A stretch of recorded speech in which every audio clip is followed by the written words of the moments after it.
Bien, comenzamos con la clase. El día de hoy vamos a continuar en parte con lo que habíamos iniciado la clase anterior, que era justamente el análisis histórico de cómo ha ido evolucionando la idea de la educación. Anteriormente habíamos visto la cuestión de las culturas antiguas, básicamente, que había sido cómo lo vieron los griegos, cómo lo vieron los romanos, un poco de cómo lo vieron las culturas mesoamericanas. No me centré en otras culturas, pero bueno, ahorita vamos a ir viendo un poquito más. Ahorita estamos enfocando únicamente en lo eurocentrista, dirían algunos. Pero ya luego vamos a ir viendo otras cuestiones.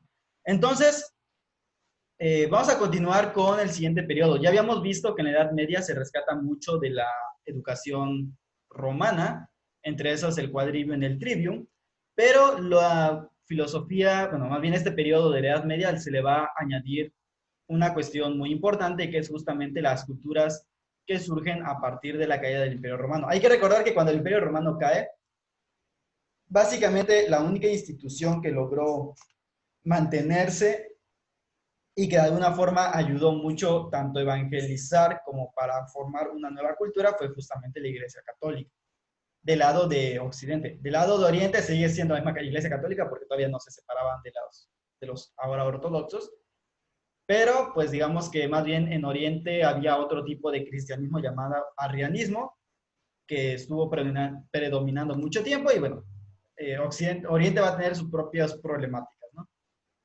Entonces, esta iglesia va a influir mucho en la forma en que se va a ir desarrollando la educación. Lógicamente, como ya saben, durante la Edad Media, lo importante era sobre todo la cuestión de la fe, justamente por como consecuencia de esto anterior, es decir, pues de que la iglesia fue el principal medio que logró hacer que estos pueblos que tenían sus propias culturas, pues se terminaran romanizando, terminaban adoptando mucho la cultura romana, mezclándola con la propia y formando una nueva cultura completamente diferente. Y que eso dio pie a los ahora países europeos.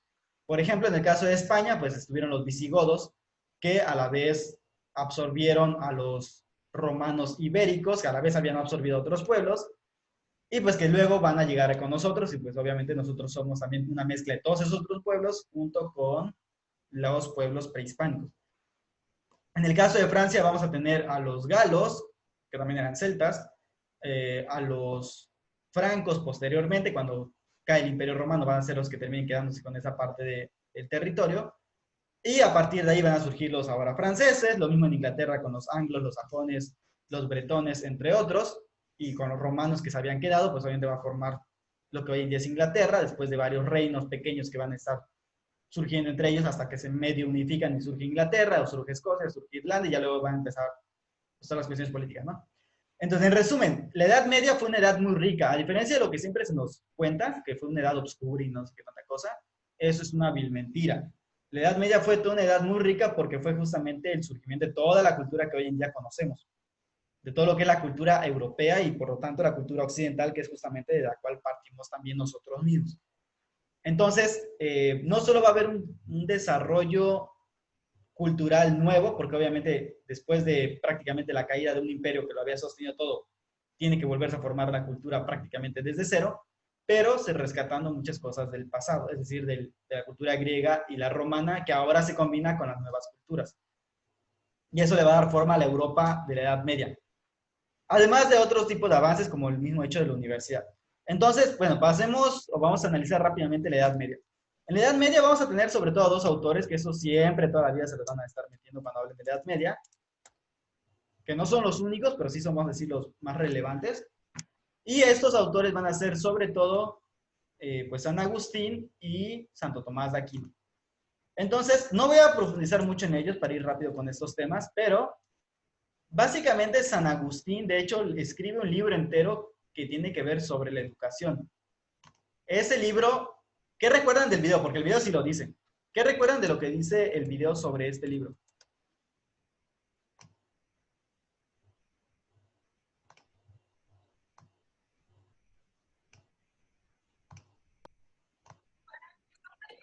No, no pude escuchar bien el video.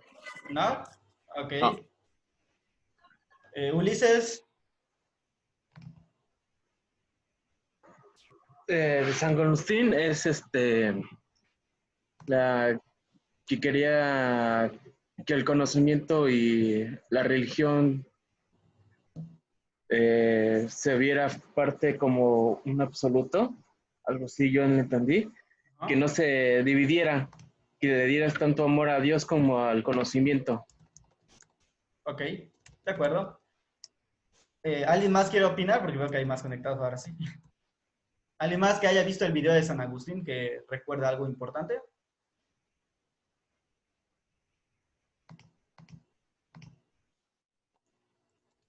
¿No? Ok.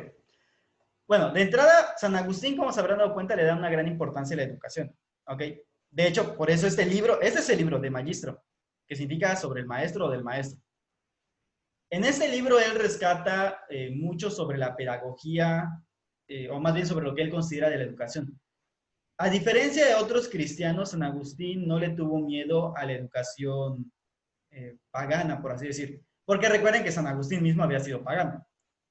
O sea, había vivido en toda esa generación todavía de cristianos que les tocó convivir con el paganismo. Su padre era pagano, su madre era la cristiana. Él no nació siendo cristiano, obviamente, sino que a pesar de la influencia de su madre, pues rechazó el cristianismo mucho tiempo hasta que se convirtió, etc. ¿no? O sea, hay muchas cuestiones de la vida de San Agustín bastante interesantes, pero que ahorita no tienen caso. El punto es que San Agustín mismo fue maestro. Él fue maestro de retórica y ya posteriormente convertido en santo, pues se volvió sacerdote y luego obispo, bueno, antes de santo, perdón. Una vez convertido al cristianismo, lo volvieron sacerdote, porque no es que él haya querido, y luego lo volvieron obispo cuando tampoco él quería. El punto es que, pues, al final terminó siendo considerado santo, y entre sus textos, pues, tenemos este, ¿ok?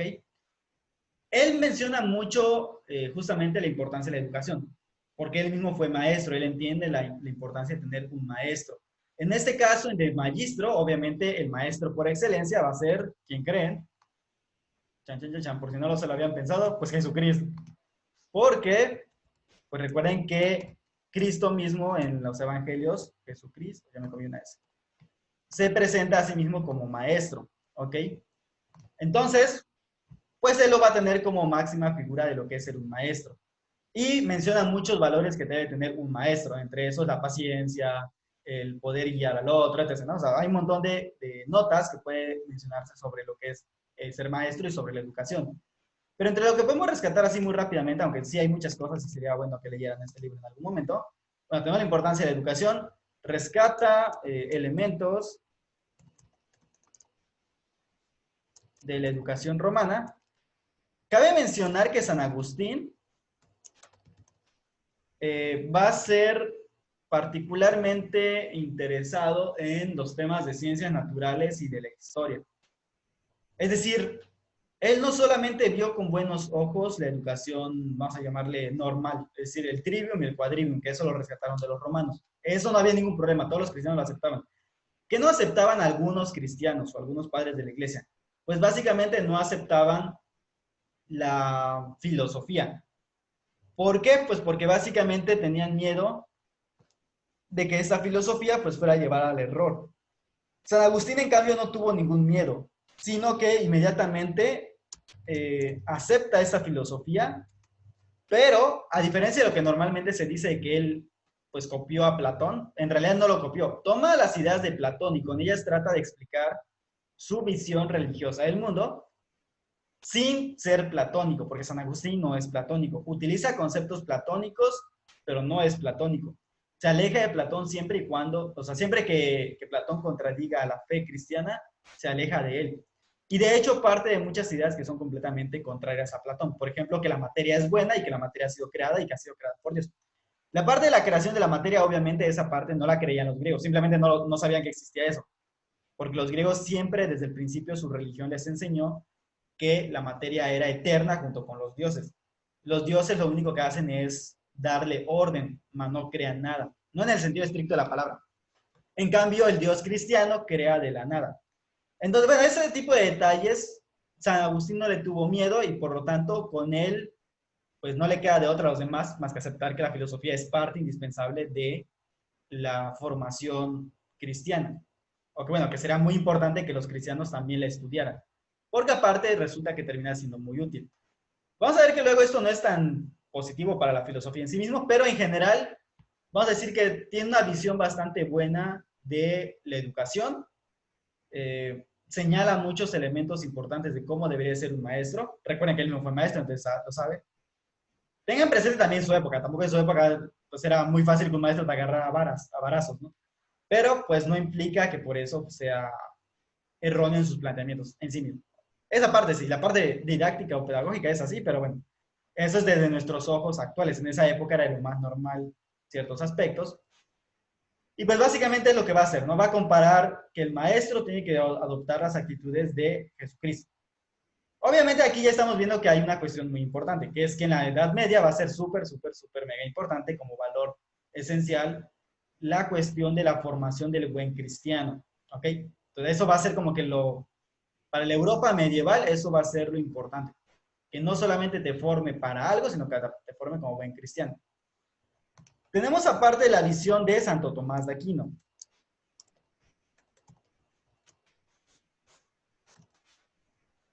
¿Ok? Él también va a tener una visión muy positiva de la educación. De hecho, va a apelar a una separación, o más bien a una autonomía. Apela a autonomía.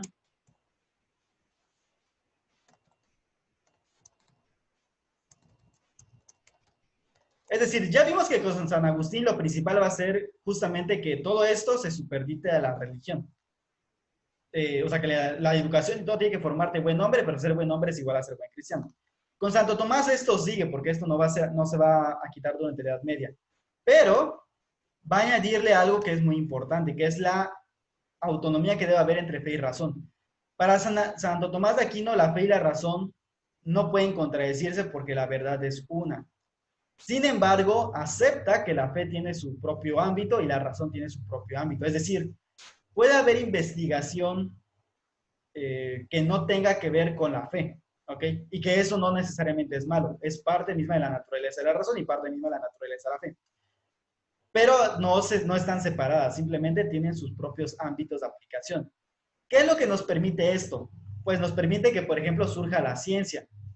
¿Por qué? Porque desde esta perspectiva, que ojo, no quiere decir que Santo Tomás haya sido el creador del método científico, ni nada por el estilo. Pero ya con esto te está diciendo que tú podrías investigar científicamente la naturaleza sin preocuparte por estar contradiciendo una cuestión de fe. ¿Por qué? Porque aquí tiene sus propios valores, ¿ok? Tiene sus propios motivos y razón de ser. Y lo mismo pasa aquí con la fe. La fe tiene también su propio método, su propia forma y razón de ser. Y por lo tanto, pues no necesariamente son contradictorias, simplemente son o deben de ir de la mano, ¿ok? Eso sí es importante, Santo Tomás, esto debe ir siempre de la mano. ¿De acuerdo? Esa es, vamos a decir, entre una de las tantas cosas que aporta Santo Tomás. El maestro de Santo Tomás, que fue San Alberto Magno, básicamente era una persona que le gustaba mucho inclusive la investigación científica, de lo que hoy llamaremos científica, porque le gusta investigar sobre la naturaleza, los seres y todo eso, ¿no? Y eso pues también lo tuvo, lógicamente, Santo Tomás, o sea, lo adoptó de su maestro. ¿De acuerdo? Hasta aquí hemos visto, vamos a decir, lo más general. Por eso les dejé los videos. Los videos de cualquier manera son muy cortitos, pero me parece que tienen las ideas más concisas de estos autores. Ahorita vamos a ver los autores de la Edad Moderna. Pero sí es importante como para tenerlo presente, ¿ok? Lógicamente los valores que mueven aquí, todo esto, pues es el valor religioso, el valor del encuentro con Dios. Pero sin olvidar que aquí ya comienza el atisbo o esa luz de que la razón puede enfocarse en lo suyo sin tenerse que preocupar tanto por meterse en problemas con la fe. Y que pueden ir de la mano. Esa parte que pueden ir de la mano me parece que sería bueno rescatarlo. O sea, que tú puedes creer lo que tú quieras y no por eso estar peleado con la ciencia. Y la ciencia tampoco tiene por qué estar peleado contigo. Simplemente son ámbitos diferentes, que cada quien busca pues, objetivos diferentes. O sea, la fe busca una cosa, la razón busca otra y pues hasta allá, ¿no? Y que pueden ser inclusive complementarios en algunos aspectos. Pero dicho esto, pasamos entonces a lo siguiente. ¿Cómo era la educación en la Edad Media? Bueno, no me voy a meter tanto como era con San Agustín, pero porque con San Agustín básicamente es la misma educación romana. Vámonos con la época de Santo Tomás, que es ya la alta edad, la baja Edad Media. Durante esta época ya muchos de los reinos cristianos habían posicionado, es decir, todavía no existía España como tal, pero ya existía el reino de Castilla, el reino de Aragón, el reino de Francia, el Sacro Imperio Romano ya estaba existiendo para aquel entonces. ¿Cómo pasamos de San Agustín a Santo Tomás? Bueno, hay un intermedio, lógicamente. entre estos dos. Y por un intermedio me refiero a miles de personas y de autores antes, pero hay un suceso importante. Ese suceso importante, voy a ver si me cabe aquí. Imperio carolingio. Ok, creo que sí me entró. Sí entró aquí. Ok, tenemos este suceso importante que sucede desde la caída del Imperio Romano hasta que se forma o hasta que los francos comienzan a dominar propiamente la parte de Francia, que ya estaban ahí, pero no eran un pueblo unificado, eran simplemente diversas tribus de francos que se peleaban entre ellos y tenían sus propios líderes. Pero para eso llega Pipino el Joven, que va a ser el abuelo de Carlomagno, y luego pues sigue el abuelo de Carlomagno, que es Carlos Martel, y así se la van llevando, pero con Carlomagno, el Papa, porque lo fue a defender ante los ataques de no me acuerdo qué enemigo, el punto es que lo corona como emperador, ¿ok? O sea, le da el título de emperador de los romanos. Y con esto comienza el Imperio Carolingio, que básicamente abarcaba lo que hoy en día conocemos como Alemania, Bélgica, Suiza, Francia y otras partes de por ahí. ¿Por qué es importante este imperio? Porque después de la caída del Imperio Romano, este fue el primer imperio, vamos a decir, más o menos fuerte que existió. Y Carlomagno, a pesar de no haber tenido educación y de no haber aprendido jamás a leer y escribir, era muy dado a querer promover la cultura y la educación. Entonces, él fundó muchas escuelas y le dejó a la iglesia la tarea de, pues básicamente, de que en sus monasterios empezaran a dar clases. Así nacen las escuelas parroquiales y las escuelas palatinas y las escuelas catedralicias, que van a ser el antecedente de las universidades.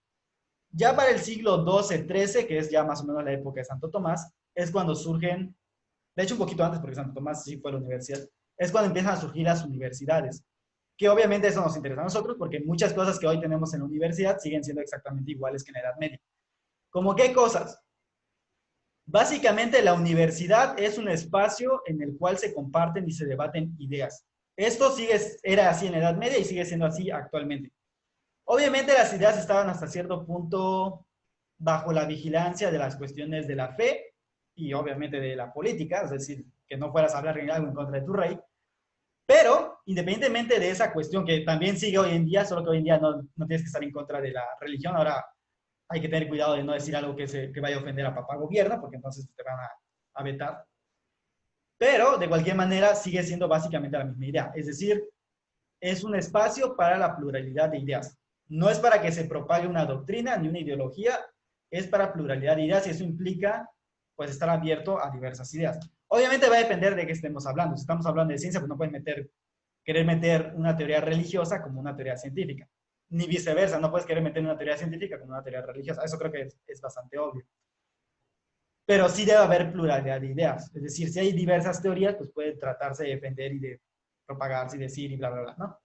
Y para eso existe obviamente el método científico y si fuera una academia de filosofía, pues el método filosófico, etc., ¿no? Entonces en eso lo seguimos teniendo igual que las universidades medievales. La universidad medieval surgió porque recuerden que antiguamente normalmente la profesión o el oficio se transmitía de los padres a los hijos o de los maestros a los alumnos. La universidad lo que hizo fue juntar a muchos maestros que buscaban alumnos y a muchos alumnos que buscaban un maestro para diversos oficios, como el de ser filósofo, como el de ser teólogo, como el de ser doctor, el ser abogado. Ese tipo de oficios fueron los que iban haciendo que se juntaran. Y así surgen las universidades. ¿Ok? Estas universidades eran autónomas. ¿Qué significa esto? Que en teoría ni el rey, ni el papa, ni ninguna otra fuerza fuera de ellos mismos o de sus propias autoridades y estatutos podían meterse con ellas. Este concepto de autonomía parece muy moderno, pero realmente era de la Edad Media. O sea, viene desde la Edad Media. Para que vean que los medievales no estaban tan atrasados como nos los presentan. Que luego fue rescatado ya en el siglo XIX, o más bien en el siglo XX, y por ejemplo hoy en México tenemos esta idea de autonomía que es justamente similar a la autonomía que tenían las universidades medievales, que era la autonomía de poderse definir su propia enseñanza, de contratar a sus propias personas, de tener su propio claustro y básicamente el poder organizarse y enseñar de la mejor manera posible lo que ellos quisieran. ¿Ok?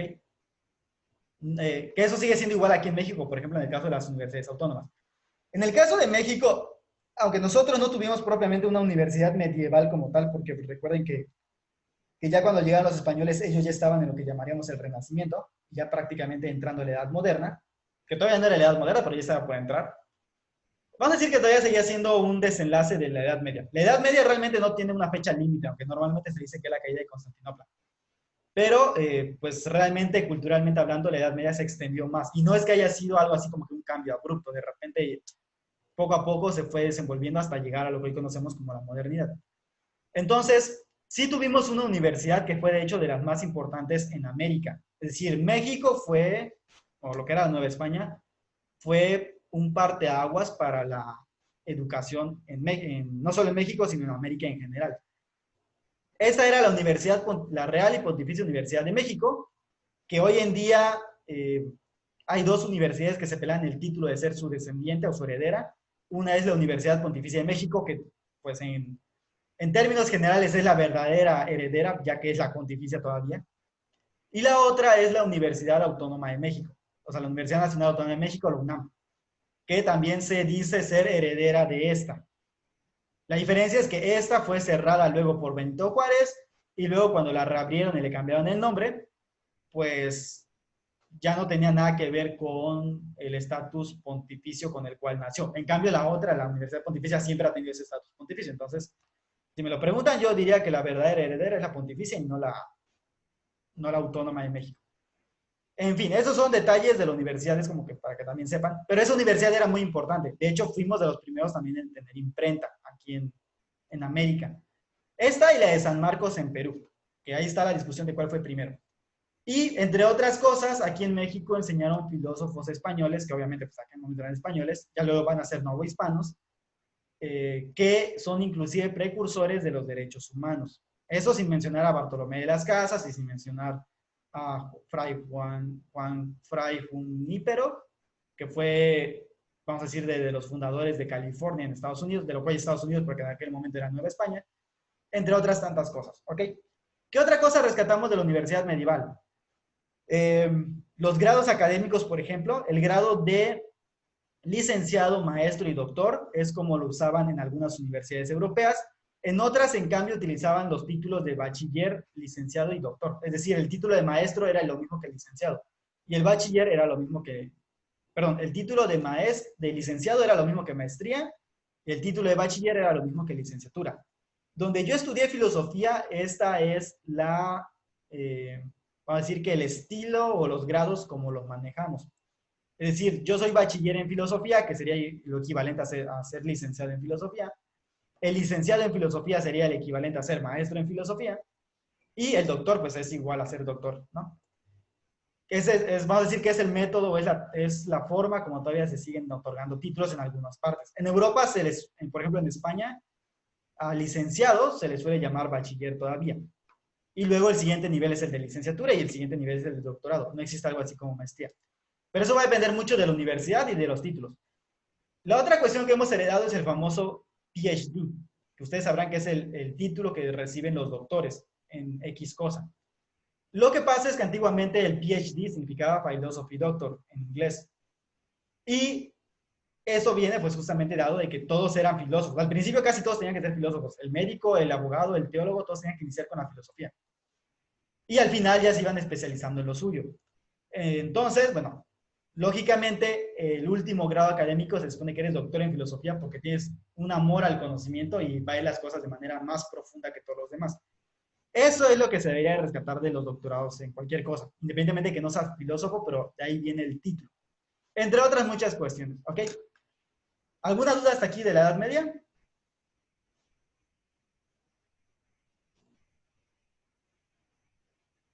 ¿Les estoy hablando? ¿Alguna duda? No, profe. No. Ok.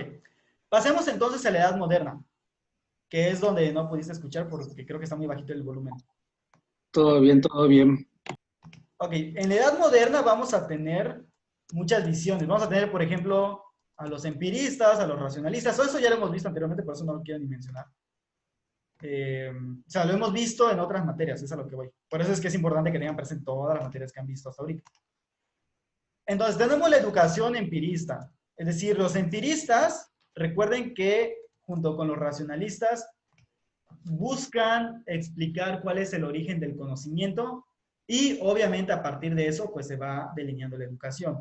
Si Descartes decía que el conocimiento viene de usar únicamente la razón, obviamente el método que se va a inventar él y que van a seguir la mayoría de los racionalistas, pues van a ser métodos racionalistas. Es decir, sin apelar a la experiencia, apelando más bien a principios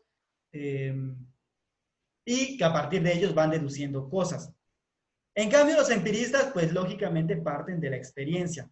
Y por lo tanto, la educación que ellos proponen va a ser una educación que tenga que ver con lo que es sensible, lo que es la práctica, lo que se puede sentir y tocar, ¿no? Porque su visión del ser humano es que el ser humano solo puede conocer aquello que se puede observar o experimentar, ¿ok? Experimentar no en el sentido científico de hacer experimentos, sino experimentar en el sentido de que es algo que tú puedes tocar, palpar, ver, observar, sentir, ¿ok? La educación por este lado sería justamente para desarrollar esto, ¿ok? Pero tenemos una educación un poco distinta que va a surgir aquí. Le voy a llamar educación idealista de Kant. Kant va a ser idealista, pero es un idealismo que junta el empirismo y junta el racionalismo. Esto también lo vimos cuando, o lo vieron, no me acuerdo si fui yo el que dio la clase, pero sí lo vimos. Si se las di yo, sí lo vimos. Cuando vimos que lo que era la teoría del conocimiento, que fue prácticamente a principios de su carrera. Entonces, si no se acuerdan, yo entiendo que no se acuerdan mucho, tienen que repasar. Básicamente, Kant trata de rescatar el racionalismo, es decir, trata de juntar el racionalismo junto con el empirismo. ¿Ok? Esto en cuanto a su filosofía del conocimiento, su noxiología o teoría del conocimiento, como le quieran llamar. Trata de juntar a estos dos. ¿Cuál va a ser el detalle con estos dos? Bueno, que al juntarlos él va a tomar una idea de lo que se supone que es el ser humano. Y por lo tanto, su idea de el ser humano tiene mucho que ver con su filosofía y con este intento que él pretende hacer de juntar esos dos sistemas. ¿Por qué es idealista el sistema de Kant? Si vieron el video, o si lo lograron escuchar, van a ver que el video habla de que Kant menciona ciertos aspectos importantes de lo que es el ser, bueno, lo que es la educación, ¿ok? Entre ellas, él da una definición de educación que hoy en día es criticada por algunos. Por ejemplo, Durkheim, bueno, no hoy en día, más bien que en el siglo XIX fue criticada por algunos. Por ejemplo, Durkheim le critica que es muy idealista. Obviamente, pues él fue el fundador del idealismo. ¿Por qué es idealista? Porque Kant dice que la educación, lo voy a anotar por acá,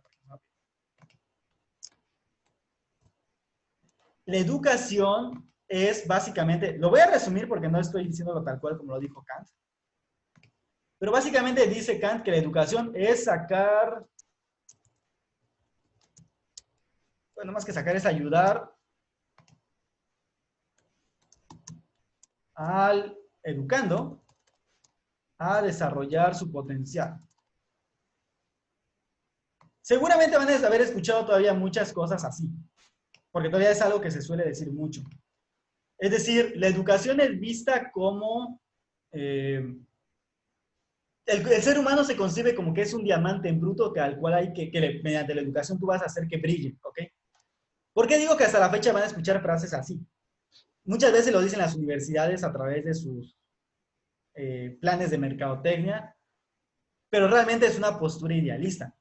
Y es idealista porque, por ejemplo, Durkheim va a decir que toda educación no es porque el ser humano tenga un potencial escondido allá.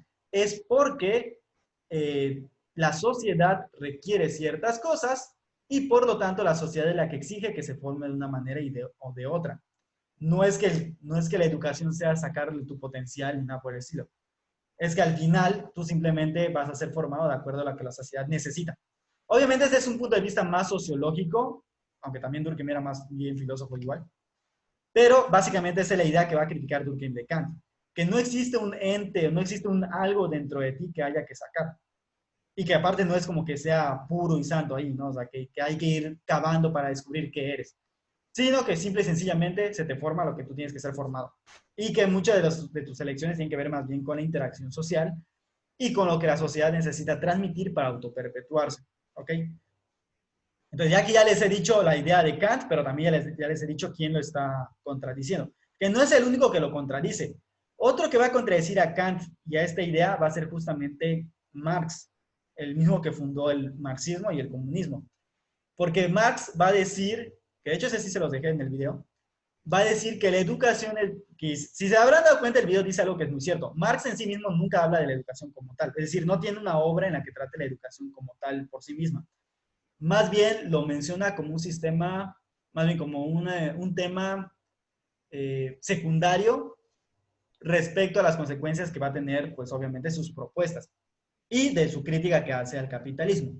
Entonces, Marx va a criticar que la educación de Kant no tiene presente que la educación es un instrumento de dominio, ¿ok? Pues aquí voy a poner algunos, como que quienes lo están criticando. Esa es la idea esa es en general la idea de Kant, que tú tienes algo que ya está en ti y que por eso es idealista, porque asume que existe un algo, ¿me explico? Que él lo concibe así en su inteligencia y lo traspasa a la realidad como si realmente existiera. No me voy a poner ahorita a debatir si es cierto o no, pero sí es importante saber que obviamente no todos estuvieron de acuerdo con esta visión. Entonces ya mencioné a Durkheim,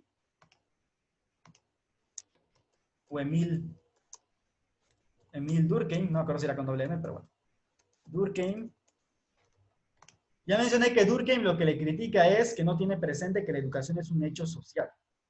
Que no es que haya un potencial escondido ni nada, sino simplemente se debe a una cuestión social. Entonces, la educación es un hecho social, eso es lo que le critica. La otra, y que aparte, obviamente, cuando tú hablas de un yo, de un potencial escondido en ti, pues estás metiéndote en cuestiones metafísicas, que por cierto se supone que Kant iba en contra de eso, pero lo terminó haciendo. Y esa es otra cosa que le critica a Durkheim. Durkheim era discípulo de Comte, y Comte era positivista, es decir, solamente quería todo lo que fuera experimental, eso era lo que iba a aceptar. Y lo que no lo fuera, pues es una basura. Así es como lo ponían los positivistas, no es que yo lo quiera decir, sino que así lo decían ellos. La otra crítica, como decía, es Marx. ¿Por qué Marx? Pues porque, como mencioné anteriormente, para Marx, la educación es un medio de opresión. No voy a poner de opresión, medio de ideología. Ojo, no quiere decir Marx que la educación sea mala, sino que para él es un medio de la ideología. O sea, es una forma de transmitir ideología, igual que lo va a hacer el arte y la religión, según él. Y la otra cuestión es que la educación, como él la conoce, va a decir que es elitista. Que creo que tal vez no sea lo más adecuado decir elitista, pero ahorita voy a explicar por qué.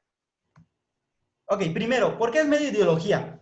Porque recuerden que con Marx, la sociedad se divide básicamente o más bien, cómo funciona la sociedad se divide básicamente en una pirámide, donde tenemos en un primer momento lo que llamaríamos la infraestructura, que es lo que está debajo. Esta infraestructura es propiamente la cuestión económica. Aquí yo ya les pinté ya les dibujé aquí la pirámide. A ver. Esa. Ok, esta parte de arriba es la superestructura, ¿de acuerdo? Y esta parte de abajo que estoy poniendo en verde es la infraestructura. No sé si lo alcanzan a ver porque yo sé que lo estoy haciendo muy pequeño, pero es para que se entienda la idea. La infraestructura o lo que es de verde sería lógicamente lo que está debajo, lo que sostiene a todo el edificio. Eso es la cuestión económica. La parte de arriba es la parte de la superestructura o ideológica. Es decir, todas las ideas que sostienen y defienden a lo que está abajo y que lo manifiestan. Y aquí va a meter a la política, a la religión, al arte y a la educación. Igual a la misma filosofía. Porque según él, la educación va a ser un medio que va a transmitir cómo debe ser el sistema para que éste siga funcionando. Por lo tanto, lógicamente es como Marx critica al capitalismo, va a decir que esta educación capitalista lo único que está haciendo es promover que sigan existiendo clases sociales, donde unos tienen el privilegio de tener carreras donde es simplemente pensar, y otros pues no van a tener ese privilegio y tienen que entonces, pues ahora sí que quedarse con lo práctico y con lo manual. Como si lo manual fuera una basura. O fuera de un conocimiento secundario y pobre. Más que nada secundario, ¿ok? Como que fuera de segundo nivel, como que no es lo mismo ser alguien que piensa a tener que ser alguien que trabaja con las manos. Esa idea, por cierto, la seguimos teniendo hasta la fecha. Ojo, esa idea no es solamente algo de Kant. Esa idea viene desde los griegos. Los griegos le dan más importancia a la actividad intelectual que a la actividad física. Y eso es lo que critica Marx. Y entre eso, pues también es lo que se critica de la educación desde este punto de vista. ¿Por qué? Porque querría decir que entonces ciertas personas sí tienen esta capacidad innata como para poder desarrollarse académicamente y que a otros pues no les queda de otra más que ser puros obreros, ¿no? En la educación marxista, aunque ya mencioné que él no trata nunca de la educación como tal así a fondo, pero en la educación marxista él apuesta por una educación que le va a llamar integral, de juntar lo práctico con lo manual con lo intelectual, supuestamente. Entonces, con esto busca que, pues que de alguna manera la educación sea equitativa para todos, ¿no? Que ya vimos que eso no es del todo cierto, porque al fin y al cabo la Unión Soviética, que aplicó el marxismo a su modo, al fin y al cabo, pues también tuvo sus académicos y sus intelectuales que no tienen absolutamente nada que ver con trabajo manual. Entonces, bueno, al final eso fue una ideología de Marx que se contradice a sí misma, pero bueno. Entonces, básicamente vamos a decir que esa es la crítica a Kant, ¿de acuerdo?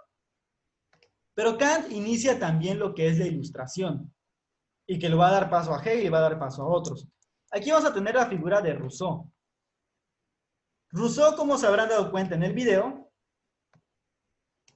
tiene un libro que se llama, ahí se me fue cómo se llama, Emilio. ¿Ok?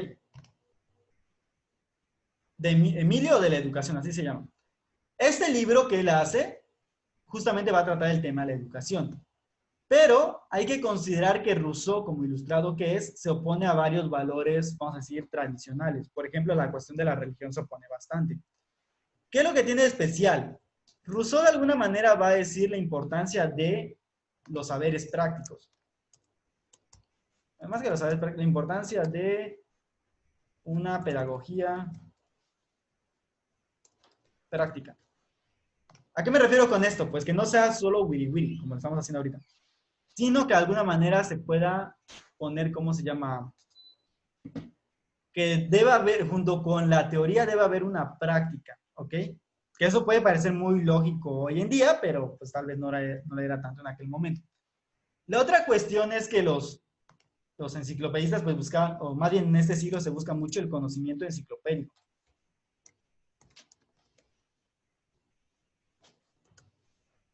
¿Qué significa esto? Pues que se le da mucha relevancia a conocer de muchas cosas. Y muchas cosas implica pues que no necesariamente te especializas en nada. Es decir, estamos hablando de la época donde todo el mundo era de todo. ¿Ok? Ya nos queda solo un minuto, entonces cierro esta sesión y vuelvo a ingresar. ¿Ok? Cerramos y volvemos a ingresar para irnos de corrido y ya no tener que estar esperando. ¿Ok? Entonces cierro esta sesión y ahorita volvemos a entrar inmediatamente. Voy a terminarla.